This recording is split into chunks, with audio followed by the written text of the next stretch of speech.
What if I told you that the real reason you're stuck isn't because of them? It's because of you, because you constantly put yourself last. So let's talk about how to flip the script and finally give yourself the love that you have been waiting on. Hey girls, my name is Ebony Monet and I like to go by the Feel Good Fairy. Today I want to talk about the importance of pouring into yourself, because I know firsthand how it feels to lose yourself because you're constantly pouring into others. So I would like to tag this video as the self-love reset. I used to like to think of myself as a really nice person, right? Nice guys finish last. That is not true. I always had goals and dreams, but since I was a nice person, I always thought that I had to constantly pour into others so that good can come back to me. So don't get me wrong. Yes, we do have to pour into others, but you can't fill up others' cup if yours is empty, right? So I just feel like it's really important to know how it is to nurture yourself and honestly pour all that love into you. I can sit and think about times where I felt like I just had so much love to give, right? I just got to pour it out, give it to this person. And in turn, I found myself really burnt out, really unfulfilled, and really unhappy with my life. So after I had my daughter, I decided to constantly pour that love into myself. Because again, if you can't love yourself, how the hell are you going to love somebody else? Okay. So today I'm going to give you 3 tips on how to love yourself more. So oftentimes we like to think that self-love is just bubble baths and doing your skincare and then just really doing physical things for yourself. But it's also times where we find ourselves in situations with others and we are not practicing self-love. So one of the ways that you can practice self-love is just by saying no. This was one of the hardest things for me to do. This is one thing that I struggled with 100%. Again, I like to think of myself as a nice person. Oh, I don't want to be mean. Oh, I have to show up for others. No, you can say no. It came to a point where I was constantly saying this. I remember right before the pandemic, I was so overbooked, right? Because I was saying yes to things that I really did not want to do. It was so much. It was a trip here. It was an event here. I was supposed to help somebody with this. I was supposed to do this. And I just found myself really burnt out, overwhelmed. And I was just so happy that the world shut down. I was like, that was nobody but God, right?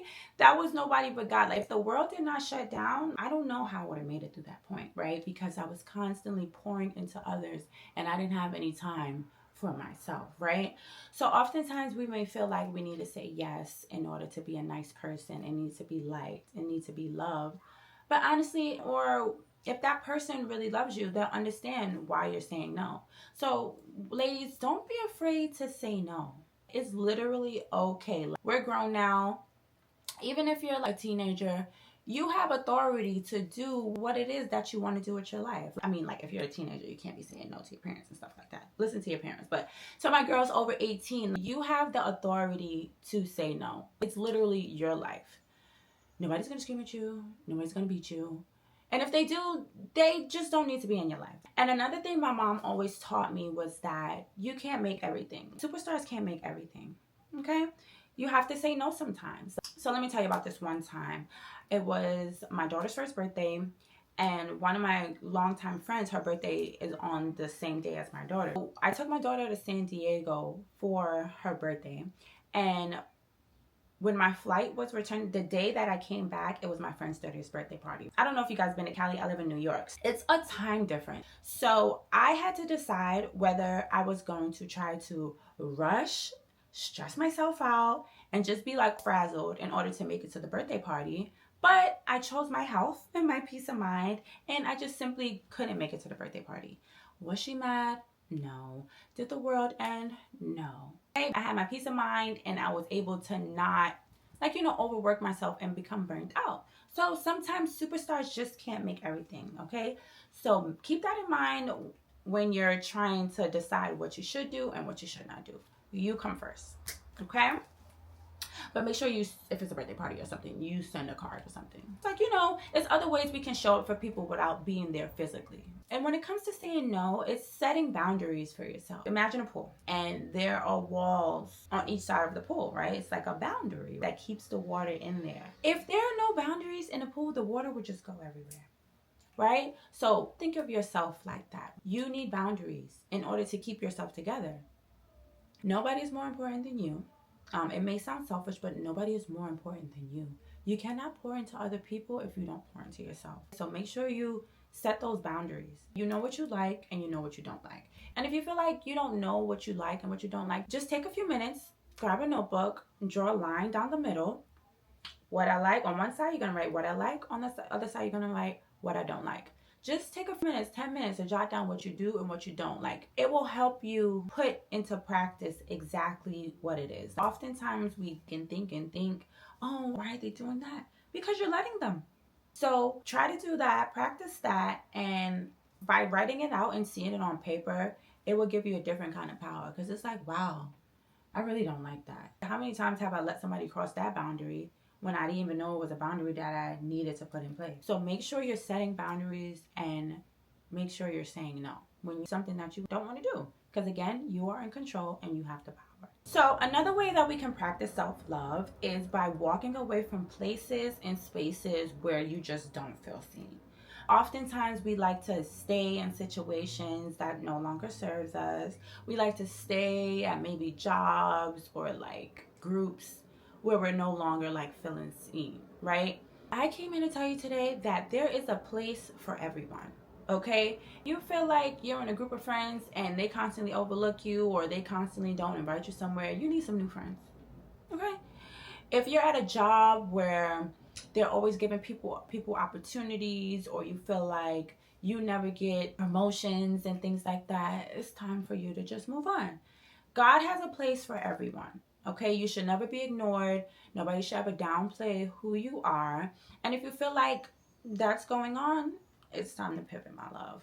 I remember this one time I used to be a teacher's assistant, and I was at this school and it was all good at first. So as a teacher's assistant, I'm supposed to stay with my class at all time. I was the class teacher's assistant. Sometimes you're assigned to a student, but then other times you're assigned, like you're just a part of the class. Like you help out the whole class. And it came to a point where that person in charge started acting really funny. Like I wasn't able to go on the class trips with them. I had to stay in the building. And I don't know, I just constantly felt like I was being overlooked or I just wasn't being appreciated. So what did I do? I know I had the power to move to another school. That's the thing about being a teacher's assistant. I was a substitute, so I wasn't a permanent person. I wasn't really on their payroll. I was like per diem. So I made the conscious decision to go to another school. And that was it. I didn't feel like I had to stay there because I owed anybody anything, or oh, they're going to be short a teacher's assistant, or how can I just leave? And the thing about it too, I did it a few days before school started. I was contemplating about it like all summer. I'm like, I don't want to go back. But I had to put myself first and realize that I wasn't being appreciated and I was being overlooked. So what did I do? I went to another school and I got a better opportunity. I just said all that to say, don't stay in places where you feel like you're being overlooked. You feel like people are not appreciating you, because there is somewhere for you. And they love me at my other school. So yeah. Another way that we can practice self-love is by making time for your dreams. Let's think back to our inner child. I like to call my inner child, she has two names. It's Lay and Ye, right? So it's little Eb and then it's young Eb, right? So little Eb is like the 6-year-old between like 7-year-old me. No, the 6-year-old, like 9-year-old me. And then young Eb is like the little, like more mature. She's like from 10 to like 14. I like to think back to when I was at those stages in my life, and it's just, what did I constantly think about? Like, when I got older, I'm gonna be this. When I got older, I'm gonna be an actress, and I'm gonna be on TV, and I'm gonna be all of that. As we grow older, we experience things and we come across people who intentionally or unintentionally try to downplay those dreams, right? Not that they know that they're doing it. So again, sometimes it's unintentional, but then sometimes there's people intentionally who just don't want to see you shine. No shade. But oftentimes we try to put our dreams on hold because somebody told us it's not important or we can't do it. No, you can do it. Okay? I'm here to tell you that you can do it. Okay? So make time for your dreams. Whatever it is, pick one thing. One thing. You have to make time for your dreams. Pick one thing today, and I want you to make a goal. Okay, set a goal. You want to be a painter. I'm gonna paint 2 times this week. It doesn't matter. You just have to start, but make time for your dreams. If you feel like you don't have time, you gotta cut something out. Because again, you come first. Another way that we can pour into ourselves, this is one of my favorite, is by dressing up. Put on the outfit. Stop leaving it in your closet and stop waiting for the perfect moment. The perfect moment is today, okay? Put on the outfit. If you look good, it's no way that you cannot feel good, okay? Go get your hair done. Go get your nails done. Put on the outfit. Funny story. It's been raining so bad in New York. I know they say April showers May flowers, but it has been raining so bad. One of my favorite things that I used to love to wear when it was raining is rain boots. And I cleaned out my closet maybe last year, and I gave away all my rain boots. But just a few days ago, I was thinking, I need some rain boots. I need to buy some rain boots. I started looking. Y'all, do y'all know I had a pair of Chloe rain boots in my closet that I got for Christmas. I don't remember when I got them. I think I got them in 2022. So I went in my closet and I've been wearing my rain boots. It's not raining today, but these last few days I've been wearing my rain boots. They're so cute. But yeah, so wear the clothes. Stop waiting, okay? Wear clothes, okay? It will make you feel good. The better you look, the better you feel. Okay. And last but not least, I should have said this first. The number one way to love yourself is to let go and let God. Don't rush the process. Oftentimes we put so much pressure on ourselves to try to make things happen when we think they should happen or when we want them to happen, but you're not in control. You do have authority, right? Like I said, you have free will, but let go and let God. Don't rush the process. Oh, I should have been a mom by this age. Oh, I should have been married. I often find myself, going over my shortcomings and mishaps. But honestly, you just have to trust God. God is in control. But yes, ladies, I find oftentimes, in my conversations with women, with my friends, and conversations even with myself, we're just waiting for a man to pick us, waiting for a job to pick us up, waiting for a friend to clap, waiting for that opportunity to come. But really, it all starts with you. So the reset starts within. You ever been at the doctor's office, right? And you had an appointment, say at 3 o'clock. It's 3:20, your leg is shaking, you're getting upset because you're waiting. It's finally 3:30 and they call you into the room, and suddenly that waiting didn't matter anymore, right? Because now action is happening, right? So that's the same thing, ladies. Don't waste your life in the waiting room. You have to take action.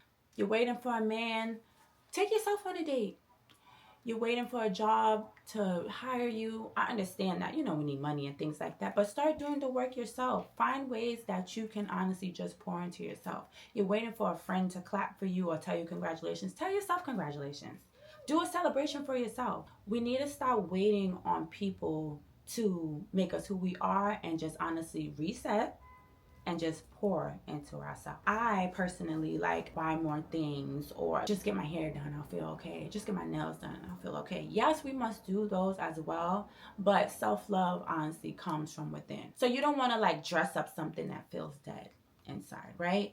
You have to do the inner work in order to be better. When I was going through postpartum, I thought life would be different, but it's not. But hey, we're human. Instead of waiting for my skin to get better, I started doing skincare. I started doing self-affirmations. I started speaking positively to myself. Instead of waiting for somebody to do it, I just started doing it for myself. And in turn, I started to feel better. And then ever since then, it's just been such a sense of peace that I have, a sense of confidence that I just have, because I know that I don't need to wait on anybody else to do it for me. I can just do it for myself. So yes, ultimate ladies, choosing yourself is just reminding your soul that she matters too. Yes, we shouldn't be selfish all the time, but again, if you can't pour into yourself, how can you pour from an empty cup? I need you to start choosing yourself today. So in the comments below, I want you to tell me what is one thing that you're going to do today in order to start choosing yourself. So if you like this video, I want you to like, comment, share, and subscribe. And I'm just so excited to build this community with you guys.